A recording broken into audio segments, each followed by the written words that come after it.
So back in October of 2025, a friend of mine asked if I can make him a top-down fast food game, and like the good friend I am, I said sure, I will have it done soon.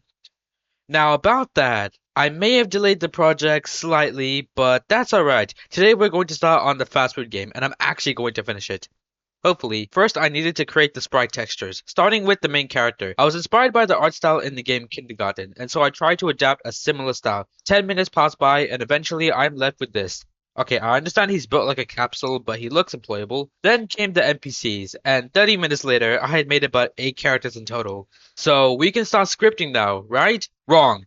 I decided that I also needed a service counted sprites, which was easily an hour's worth of drawing. This was supposed to be the simple part. After what felt like forever, I finally finished the tile map for the counter sprites. Fortunately, Godot took one look at my plea to give my humanity back, and thus provided me with the tile map node, which made designing the map ridiculously faster. You know what was even faster?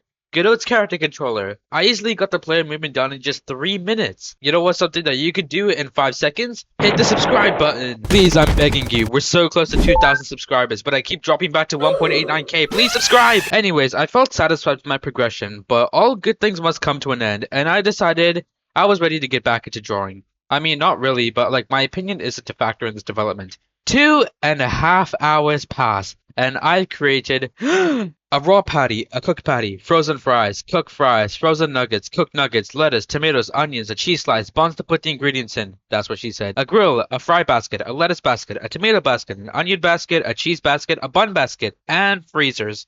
Okay, I promise this video will not be full of drawing constantly. Once that was done, I figured it's time to assemble the utilities. In a normal restaurant kitchen, well, I'm still unemployed, so I don't know what that looks like yet, but I hope this setup is fine. We've got all the cooking stations at the back, and these 3 freezers here will store the raw ingredients needed to feed the customers. Now, to get a hold of the items, my first option was to create this hotbar to hold the food, but after 4 minutes of creating, it was later scrapped for some reason. And my second option is to make the items draggable with the cursor. I mean, if you think about it, it's a bit more realistic than having someone transport them for you. And so then, I started scripting the dragging mechanics, with no idea in mind of what to do.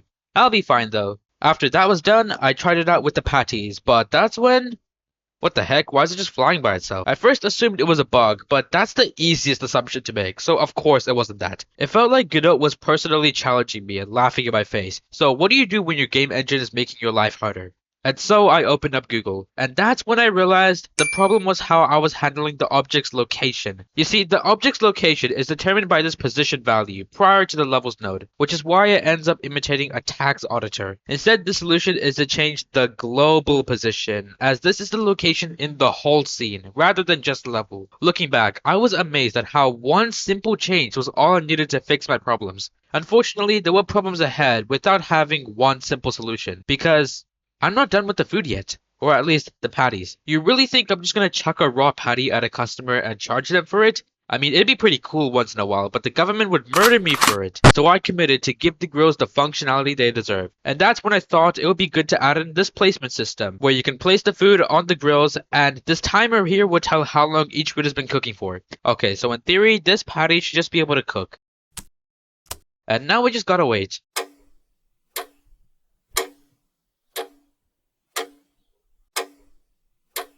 Oh yay, it's done. I guess I won't be receiving any food safety complaints in the near future. Oh, never mind. I applied the same code to both the fryers, and I modified the times to be slightly different from the patties. I even went an extra mile to create these plates to put food on once they're done.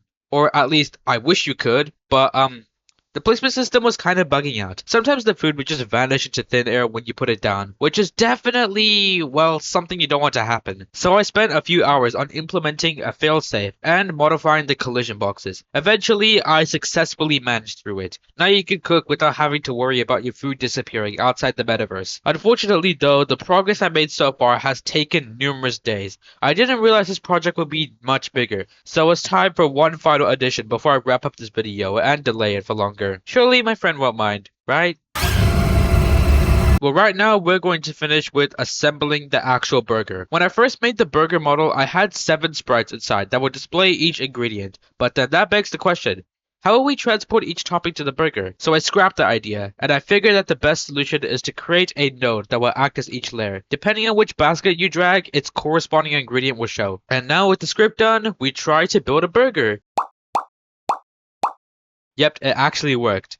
Or did it? Temporarily it did, but then I got to the buns, and this is where chaos started to go loose. Firstly, you're supposed to put the patty on the buns, but it's kind of too late for that, so we're working backwards. And secondly, the buns are supposed to go on the outside, which meant I had to edit the code even more, as I kept getting error after error. No matter what I did, it refused to cooperate with me. I wanted to at least finish this feature, but it's been quite a hassle working with this, and I need to get a new video ready soon. So I had no choice but to leave it off here and hopefully finish it in the next video.